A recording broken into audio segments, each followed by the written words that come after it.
Alright guys, the TV.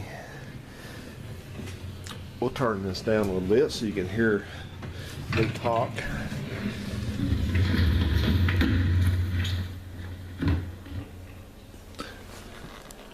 Okay, so you saw in the video I made driving around in the truck when I went to the thrift store and did the tour.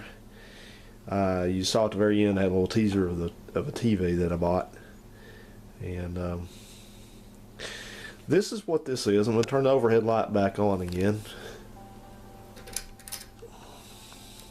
And we'll turn this down all the way, I guess. Yep. Yep. So anyway. Where is it? Alright, I thought I turned that down. I guess I didn't. Okay then. Now maybe it's turned down. Okay, what this is a 2006 Sony. One of you guessed it. Your name escapes me without looking at the comments. One of you guessed it exactly right. I don't know how you did that, but you sure did. Maybe you saw it, I guess. Maybe, but I don't remember showing the brand of that in the truck. You're watching me. I don't know where the camera is. Maybe it's in the truck. I don't know, but it's here. One of you's watching me. You know what I'm up to. Maybe it's in there. Well, anyway, so the TV is a 2006 Sony.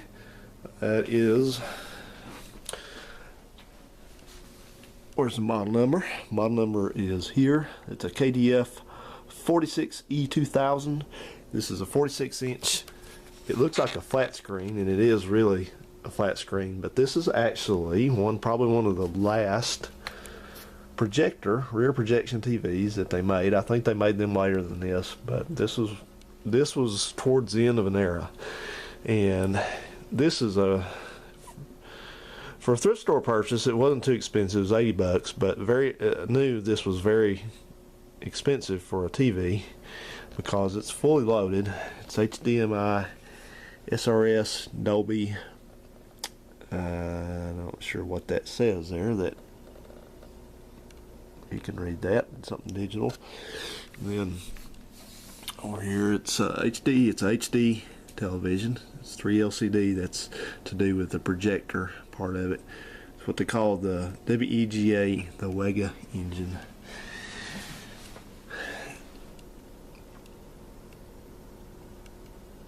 So anyway, that's what I was talking about. That is a little bit more than what I normally spend on anything from the thrift store, but it's quite a machine. The only question mark was going to be if it would work properly, and it seems to work just fine. It's actually got a fan on the back of it back here. It cools it. You can hear it running. So I'm happy with it. It works great. And I researched this. I take my cell phone in with me so I can search some things on the internet when I'm looking at something like this. So I took my phone in and just made sure to see if it was a trouble-prone machine, and it did not seem to be, and the replacement lamps are fairly cheap. So I was all in on that, so I picked it up, and here it is. The Zenith has been moved to the back bedroom where I sleep, so I use it back there. I don't actually use TVs very much, so hopefully this one and the Zenith will last quite a long time. We'll see. But this didn't come with a remote, but I can get one, I'm sure, easily from eBay or someplace like that. And what's running it right now is another thrift store purchase, as a matter of fact. I picked up a Sony Blu-ray disc player. And guys, I can't even hardly read. My eyes are dilated. I just went to the eye doctor, but that's called a BOP-S390. It's not the highest line version, but it was a little scratched up on the outside of it, but it works perfectly, and you saw it does come with a remote. I actually had to figure out how to use this remote, because when you get to the menu of this thing, when you're playing a movie, where it gets to, it gives you the selections that says play or scenes or things like that. I kept pushing play, and that won't work on it. You have to push the enter button, so I had to actually Google that. But anyway, it was about $15, I think, and works well. Now this is one of these that can play just regular DVDs. You don't have to have Blu-rays to play on it. A Blu-ray won't play on a regular player, but I don't think. But a regular disc will play on this one, because I don't have any Blu-ray discs, and I may not buy any unless they're cheap. But this was quite a highly rated machine also, and it's HDMI capable, so it puts out a very nice picture.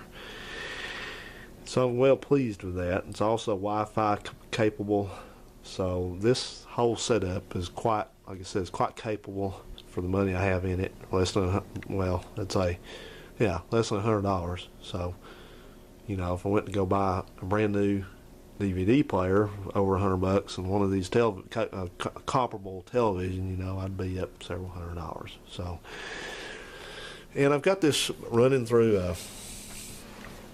This is a Logitech surround sound system, and it's got let's see, it's got center speaker, sub, it's got front right, left right over behind me, right rear, left rear. So what's that? 4, 5, 6 speakers.